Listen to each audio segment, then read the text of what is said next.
What's up, guys? Welcome to another Marvel Rivals VOD review video, and today we are going to examine a top 40 player that specializes in playing Adam Warlock. His name is Gilbert Noodle, and he's the highest rated Adam main that I can find, and we all know that Adam is sort of off meta compared to Cloak and Dagger and Luna, etc., so it should be interesting to see how he pulls it off. Watching these replays can be an excellent learning experience to see what high-end players are doing and try to work that into my own games. I love playing Adam myself. I just got Lord on him actually, but he can be very difficult to play against coordinated dive teams, which is slowly becoming more prominent. I found a pretty evenly matched replay to dig through, so we'll skip through that for this video and examine a few details. I'm looking for things like how and when he uses his ultimate, his overall positioning, and the timing of his powerful soul bond ability. Let's get into it. Okay, so we just started the first round. Gilbert's team actually won the fight for the point. They've captured it. Not much has really happened yet, but we're going to see something here in a moment where there's a Psylocke that attacks him from the top left. Now, Gilbert's probably the best target for a Psylocke, of course, because he has no mobility, very little self-healing. If you're going to dive someone, you want to try and dive the Adam Warlock, right? But what we noticed here is that he constantly looks up to his left, and he's trying to pay attention to where the Psylocke is. Even if it's a quick movement like that, he's trying to keep track of that Psylocke. That's something to keep note of, right? And then here she is. She comes from behind him and jumps him.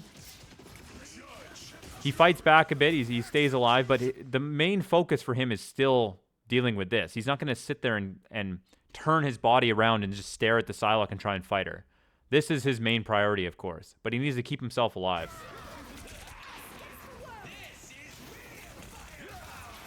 So he's still taking shots at her. She's not getting healed from the rest of her team, right? Because she's behind everyone, so he could potentially kill her. But again, he's not losing focus on what's in front of him. The Psylocke, honestly, is kind of wasting her time here.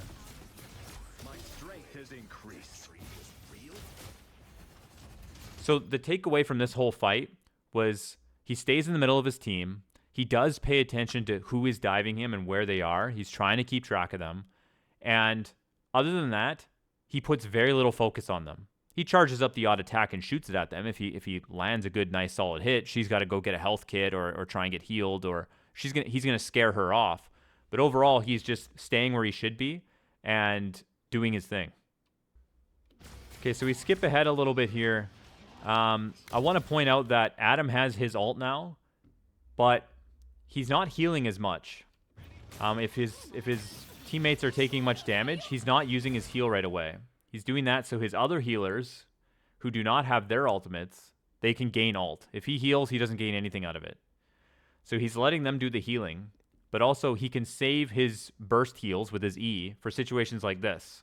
The Psylocke is about to ult on their head. That's actually a pretty badass looking place to pause it. But she's about to ult on their head. And I just want to point out how calm he remains here. Okay? Doesn't panic. Uses his soul bond. Waits a moment. Uses an E. Waits a moment.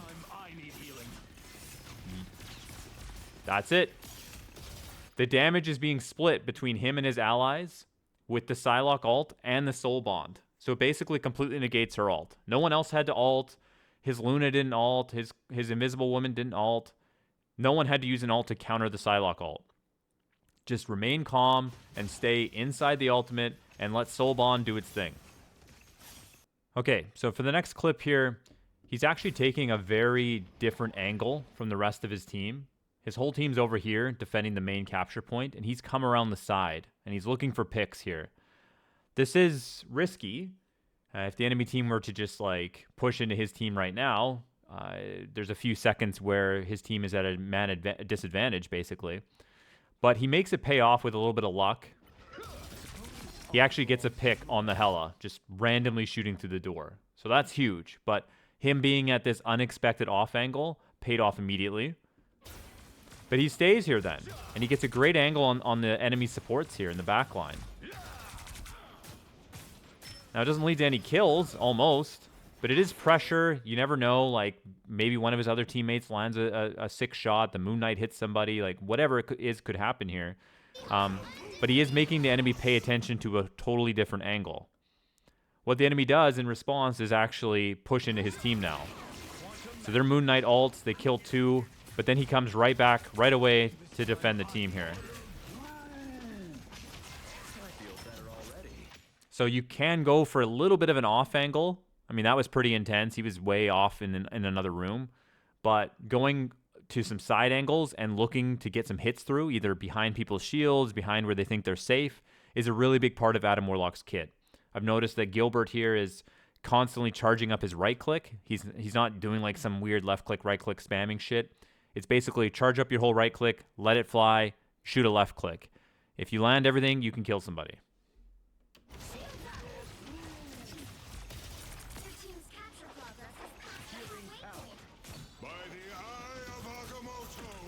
Other than that, I want to pay attention bring attention to the fact that he is standing back.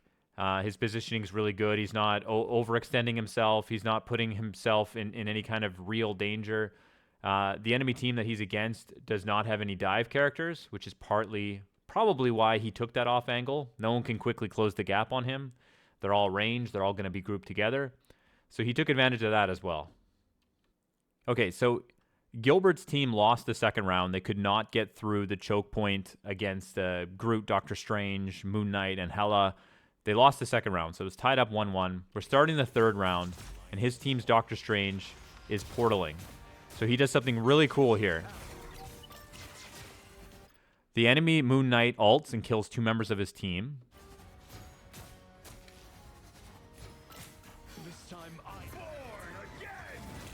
So he casts his ultimate before going through the portal. So what that does is his teammates will res here, but it's based on where he is, deciding on who reses, right? So he makes it so they'll res right in front of the spawn, so they can just step inside here and get fully healed, and then come back into the fight. And then he jumps through the portal and reses them.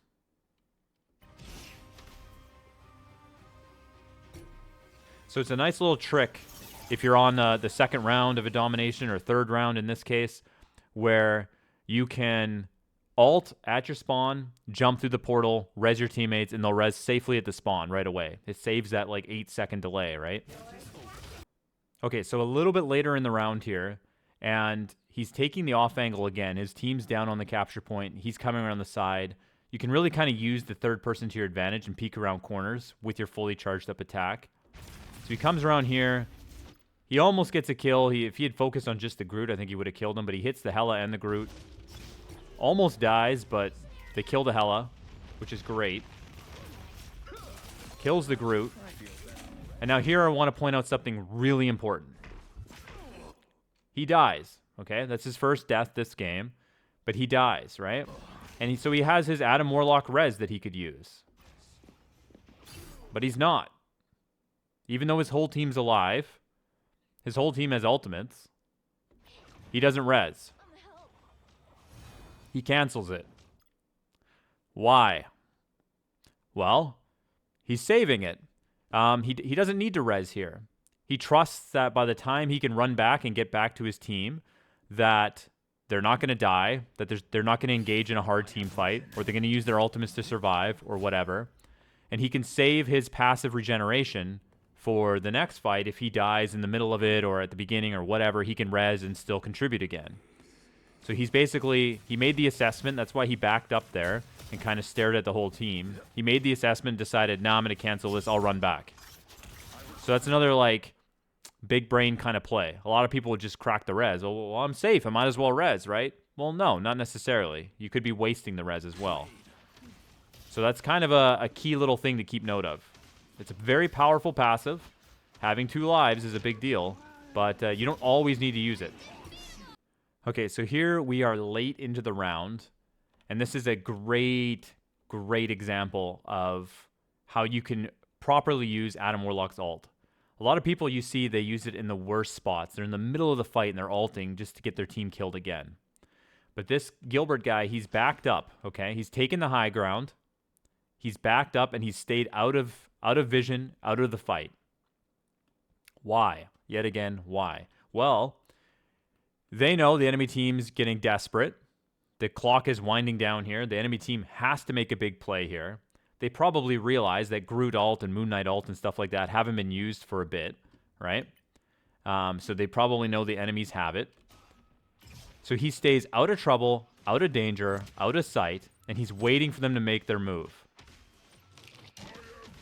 Groot shoots the ult on the whole back line. His Luna ults in response, but they have the Moon Knight, of course, right? The enemy Moon Knight. So his team is going to die, and what does he do? Gilbert's already casting his ult. So if we watch it from his view, he just watches as they all get ulted and killed. He's anticipating it, and he just ults.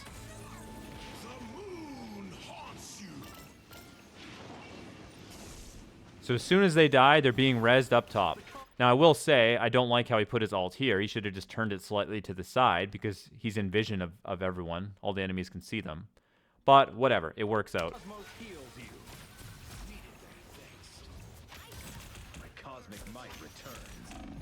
So it's all anticipation.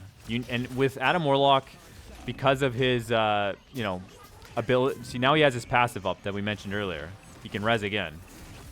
Had he used it before, he wouldn't have it. But Adam Warlock very much requires anticipation. You have to understand what your enemies have, what they're capable of. You need to position yourself accordingly. He still stays on the high ground. He doesn't jump down there. He has no reason to go down there. He can see what's happening. He can heal multiple people. He can get clean shots. It's just a great way to play it. He dies again. He gets picked off by a Hela, but that's bound to happen. And, yeah, I mean, if we fast forward here, the enemy team does take control of the point, but he gets another pick on a Moon Knight. Obviously, he has really good aim if he's at this level or at this rank.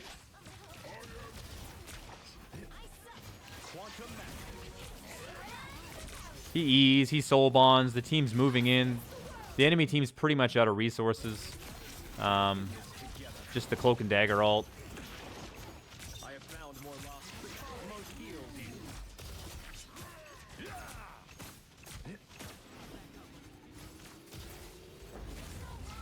And it's looking like game over. So yeah, the biggest takeaways are anticipation.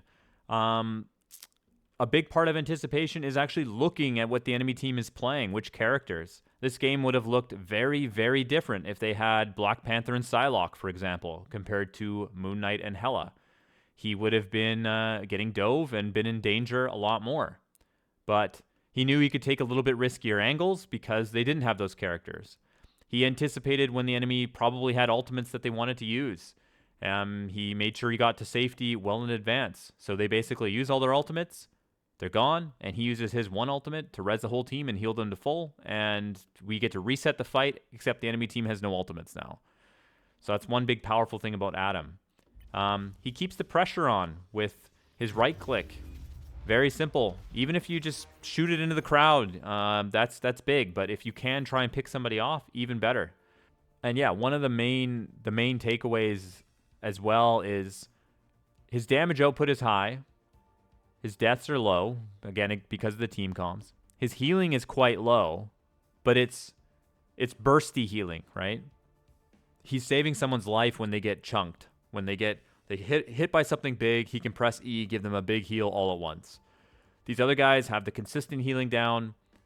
In order for this triple support comp to kind of work, he needs to be able to be putting out damage and getting final hits, which he did.